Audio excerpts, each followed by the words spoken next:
friends, campers, family. Before we get started, well, there's two things before we get started. I'm sorry if the angle and the lighting of this video is weird. New tripod, you know, and turns out I'm not so great with tripods, you know? It's kind of a weird thing to not be good at. It's not really an activity, you know? I don't know anybody who's like skilled in tripods, but then again, I don't know people who are bad at tripods either, except for me. Apparently, I'm very bad at tripods. Do what you can with what you have when you're broke. So super tall tripod it is. Okay, but now listen to me, friends. Titan's curse is over. It's behind us. The young, innocent days. Percy Jackson is behind us. And we are now entering a dark, dark, dark, dark world. I love the Battle of the Labyrinth. Okay, I've said this in like every single video. You don't even understand. Maybe you do, because you read it with me, right? Right? If you didn't, get out of here and go read it. Or stay. I can't do anything. I'm behind a camera. I don't know where you are. But you know what? You should read it. It's a great book. Okay, so if it weren't for The Last Olympian and all the incredible finale type moments in The Last Olympian, Battle of the Labyrinth woulda swept the floor with the other books. This is unlike Lightning Thief, this is unlike Sea of Monsters, this is unlike Titan's Curse. This is an older, darker Percy Jackson, and, you know, it doesn't feel that way, or it didn't, because, you know, you were going on gradually, just like you do with Harry Potter. He's 12, he's 13, he's 14, he's 15, and now suddenly we are 1 year away from the prophecy, and things are crazy. So many great things about this book. I love that scene where Percy's just playing with Mrs. O'Leary. I forgot about Percy and Mrs. O'Leary's relationship and how they first meet up and stuff. I love that friendly hellhound. No greater bond than a boy and his dog, am I right? Or should I say a boy and his hellhound. So again, there's a lot of reasons why this is such a good installment in the series. Probably the number one being, this is no longer playtime. The minute the heroes are in the labyrinth, things get crazy dark. One of my favorite scenes is when Annabeth confronts Janus, the god of decisions, doorways?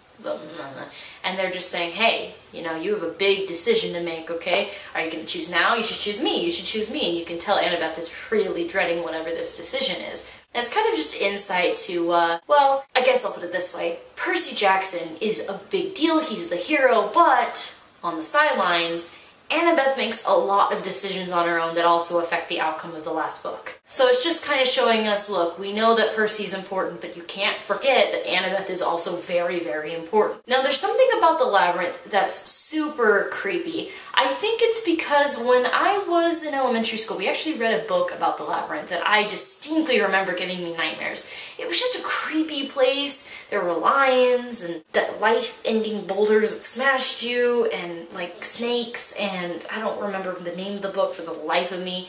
It was like Greek mythology for children. First of all, other than Percy Jackson, you don't make children's books out of Greek mythology. You know, you got Zeus sleeping with anything that walks, you got death and blood and people being turned into spiders and jealous gods and gods being thrown off of mountains and cliffs, and this isn't like kid-friendly fun, but I guess if Rick Riordan can kind of do it.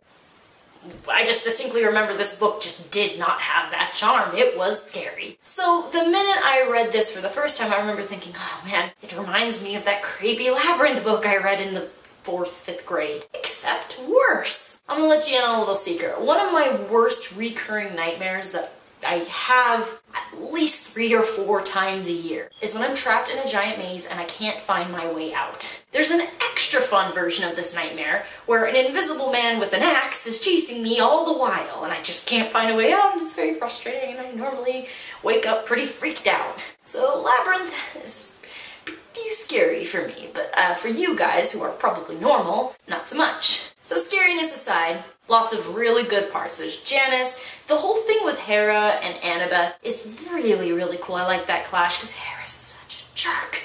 I don't like Hera at all. Anyway, there's that moment with Hephaestus that's really cool. We've got Rachel nailing the Titan Lord in the face with the blue hairbrush. There was one thing I noticed upon rereading it.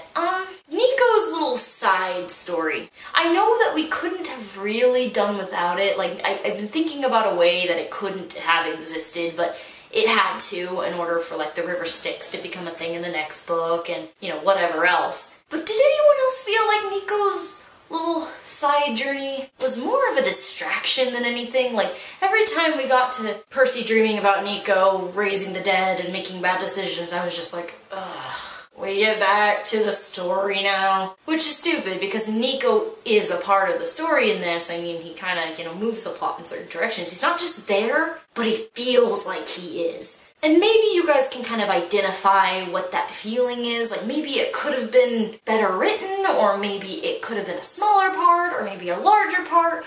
All I was getting was this random kid that popped up in the last book who's suddenly this big decision maker who's making bad decisions while he's trying to be the decision maker, and it's just making everybody annoyed and angry. And then there's the thing with Bianca's ghost, and she's like, Nico, you need to stop doing this. You're weirding everybody out. And Nico's like, what? What are you talking about? I'm definitely right. You're not, Nico. You're not right. So strange. I do not remember finding Nico this obnoxious the first time I read it, but I'm reading it again and I'm like, you, just one thing after the other with you.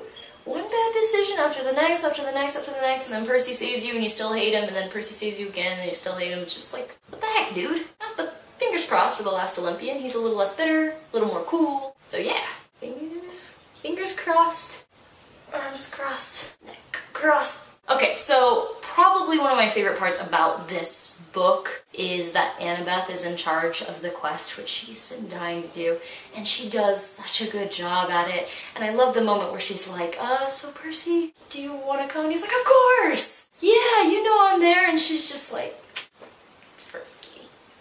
I remember distinctly, actually, that being the moment where I was like, something's gonna happen in this book. Maybe some, kissy kissy, if you catch my vibe. The vibe is kissing. And then we're getting toward the end and I was like, no, maybe not. Maybe there won't be any.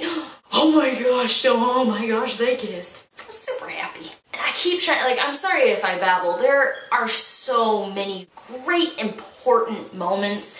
I'm hoping that I can kind of wrangle my thoughts together and let you know what I feel like they are. Quintus in general is very important. Calypso's island, Ogija, just that entire moment with all the Calypso, Percy stuff. It's very telling of Percy's character as well as Calypso's, because she ends up coming back later.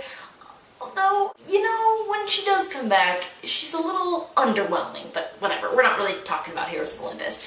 In this book, Calypso, in my opinion, is a much better character than she is in the Heroes of Olympus. So it's really nice to see Calypso like that, and, you know, you kind of get a glimpse at Percy's integrity and just his goodness of heart when he really makes that final decision that he has to go, he has to help his friends. It's very telling of how Percy Jackson is, very much so willing to make the sacrifice he has to make. Comes back, they're burning his shrine.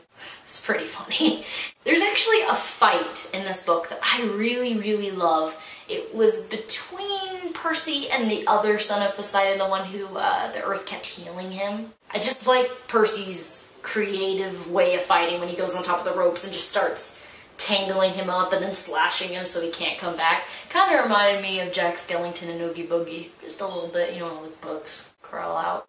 My mind wanders to places sometimes for whatever reason. There's also a really great group dynamic in this book. Percy, Annabeth, Tyson, Grover. That four I like. I like that a lot. For some reason, Grover's kind of annoying sidekickness is leveled out by Tyson's less annoying sidekickness. Although that doesn't last very long. And then there's that scene with Pan that's really sad, kind of out of nowhere, but still pretty sad. It feels good to know, despite how much I kind of didn't like Grover rereading this time around, that he kind of came to the end of his quest. And now he's being assigned a bigger quest that makes him less of a wuss. I mean, or so you see in The Last Olympian, before he falls asleep for 6 months. Way to go, Grover. In terms of Greek mythology and like those cool little shout-outs to different stories, The Labyrinth is probably the most colorful and inventive place for that. I liked the side story with Daedalus and Icarus, and the princesses, King Minos, you know what? So what? Who cares? My nose. That was fun. I really like it when Percy sees other places in Greek mythology or history and it all kind of comes together. That's what Percy Jackson's kind of all about. That's the premise. So I really like the Battle of the Labyrinth because none of the other books really have this much all in one place. The Labyrinth itself is a pretty huge part of Greek mythology. Well, at least in the stories of Greek mythology. And I think it was really smart of Rick Riordan to make the Labyrinth like the basis of this book. Not really like a side quest, this is it. This is the book. It is the Labyrinth because the Labyrinth is huge. It is telling, it's creative. It's a really cool way to show different sets of adversity and different solutions and character building. Just the fact that it can lead to pretty much anywhere. The Labyrinth is such a creative basis for a storyline. We're not just wandering around, we've got a place. Now, lastly, the battle at the end is crazy awesome. That's the first time that we have people dying, so you can tell things are getting a little bit crazy. It's really sad. We lose a couple of really cool people, but it's a really nice preview for what's to come in The Last Olympian, which is one big battle, and I love it. Oh my gosh, you guys, you're not even ready for this. No, you're not. You're not ready. Guys, we're almost done. The Last Olympian is next week. Okay, let's get in the right mindset here.